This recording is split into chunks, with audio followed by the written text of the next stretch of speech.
Hi, kids. This is chapter 1 of The Bad Beginning. Listen to the story and then write me what you're thinking. I can't wait to hear what you're thinking about. The Bad Beginning by Lemony Snicket.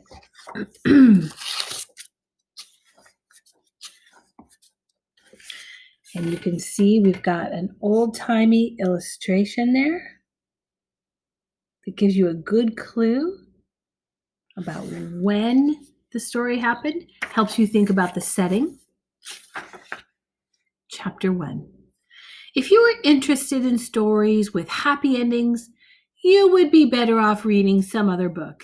In this book, not only is there no happy ending, there is no happy beginning, and very few happy things in the middle. This is because not very many happy things happened in the lives of the three Baudelaire youngsters. Violet, Klaus, and Sunny Baudelaire were intelligent children, and they were charming and resourceful and had pleasant facial features.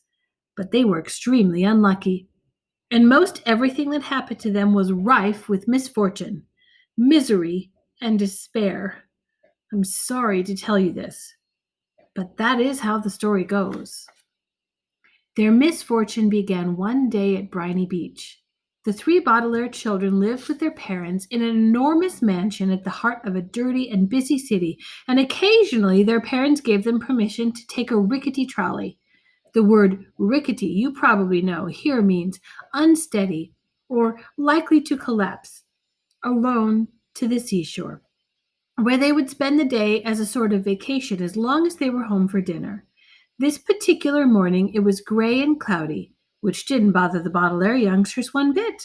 When it was hot and sunny, Briny Beach was crowded with tourists, and it was impossible to find a good place to lay one's blanket.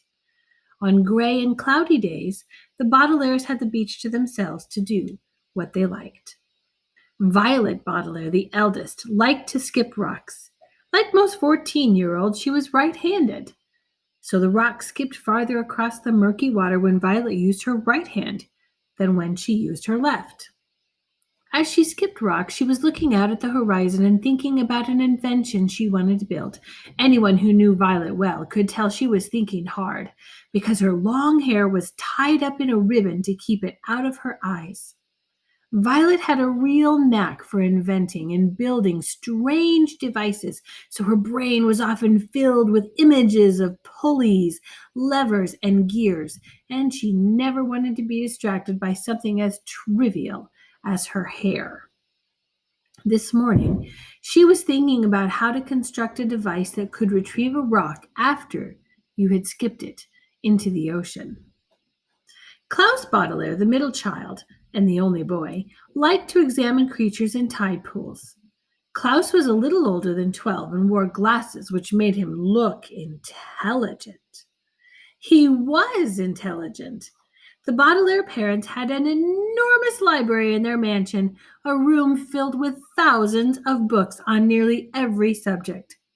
Being only 12, Klaus, of course, had not read all of the books in the Baudelaire library, but he had read a great many of them and had retained a lot of the information from his readings. He knew how to tell an alligator from a crocodile. He knew who killed Julius Caesar, and he knew much about the tiny, slimy animals found at Briny Beach, which he was examining now. Sunny Baudelaire, the youngest, liked to bite things. She was an infant and very small for her age, scarcely larger than a boot. What she lacked in size, however, she made up for with the size and sharpness of her 4 teeth. Sunny was at an age where one mostly speaks in a series of unintelligible shrieks, except when she used the few actual words in her vocabulary, like bottle, mommy, and bite. Most people had trouble understanding what it was that Sunny was saying. For instance, this morning she was saying "gack" over and over, which probably meant, "Oh, look at that mysterious figure emerging from the fog." Sure enough, in the distance along the misty shores of Briny Beach, there could be seen a tall figure striding toward the Baudelaire children. Sunny had already been staring and shrieking at the figure for some time when Klaus looked up from the spiny crab he was examining and saw it too. He reached over and touched Violet's arm, bringing her out of her inventing thoughts. "Look at that," Klaus said, and pointed toward the figure. It was drawing closer, and the children could see a few details. It was about the size of an adult, except its head was tall and rather square. "What do you think it is?" Violet asked.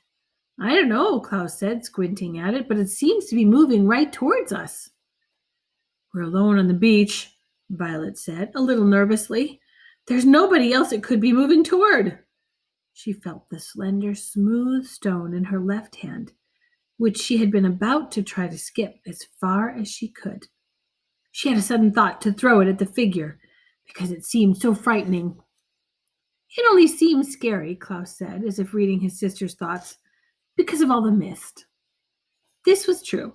As the figure reached them, the children saw with relief that it was not anybody frightening at all, but somebody they knew, Mr. Poe. Mr. Poe was a friend of Mr. and Mrs. Baudelaire's, whom the children had met many times at dinner parties. One of the things Violet, Klaus, and Sunny really liked about their parents was that they didn't send their children away when they had company over, but allowed them to join the adults at the dinner table and participate in the conversation as long as they helped clear the table. Well, I think their parents sound pretty cool. The children remembered Mr. Poe because he always had a cold and was constantly excusing himself from the table to have a fit of coughing in the next room. Mr. Poe took off his top hat, which had made his head look large and square in the fog, and stood for a moment, coughing loudly into a white handkerchief. Violet and Klaus moved forward to shake his hand and say, "How do you do?" "How do you do?" said Violet. "How do you do?" said Klaus. "Odo yo," said Sunny. "Fine, thank you," said Mr. Poe, but he looked very sad. For a few seconds, nobody said anything, and the children wondered what Mr. Poe was doing there at Briny Beach when he should have been at the bank in the city where he worked. He was not dressed for the beach. "It's a nice day," Violet said finally, making conversation. Sunny made a noise that sounded like an angry bird, and Klaus picked her up and held her. "Yes, it is a nice day," Mr. Poe said absently, staring out at the empty beach. "I'm afraid I have some very bad news for you children." The three Baudelaire siblings looked at him. Violet, with some embarrassment, felt the stone in her left hand and was glad she had not thrown it at Mr. Poe. "Your parents," Mr. Poe said, "have perished in a terrible fire." The children didn't say anything. "They perished," Mr. Poe said, "in a fire that destroyed the entire house. I'm very, very sorry to tell you this, my dears." Violet took her eyes off Mr. Poe and stared out at the ocean. Mr. Poe had never called the Baudelaire children my dears before. She understood the words he was saying, but thought he must be joking, playing a terrible joke on her and her brother and her sister. "Perished," Mr. Poe said, "means killed." "We know what the word perished means," Klaus said crossly. He did know what the word perished meant, but he was still having trouble understanding exactly what it was that Mr. Poe had said. It seemed to him that Mr. Poe must somehow have misspoken. "The fire department arrived, of course," Mr. Poe said, "but they were too late. The entire house was engulfed in flames. It burned to the ground." Klaus pictured all the books in the library going up in flames. Now he'd never read all of them. Mr. Poe coughed several times into his handkerchief before continuing. "I was sent to retrieve you here and to take you to my home, where you'll stay for some time while we figure things out. I am the executor of your parents' estate. That means I will be handling their enormous fortune and figuring out where you children will go. When Violet comes of age, the fortune will be yours, but the bank will take charge of it until you are old enough." Although he said he was the executor, Violet felt like Mr. Poe was the executioner. He had simply walked down the beach to them and changed their lives forever. "Come with me," Mr. Poe said, and held out his hand. In order to take it, Violet had to drop the stone she was holding. Klaus took Violet's other hand, and Sunny took Klaus's other hand. And in that manner, the 3 Baudelaire children, the Baudelaire orphans now, were led away from the beach and from their previous lives. Chapter 2 will be posted in the Google Classroom tomorrow. In the meantime, please write a lit letter to me telling me what you're thinking so far about the bad beginning. I can't wait to find out what you're thinking. What questions are you asking? What predictions are you making? What things are you thinking about as a reader? I can't wait to find out.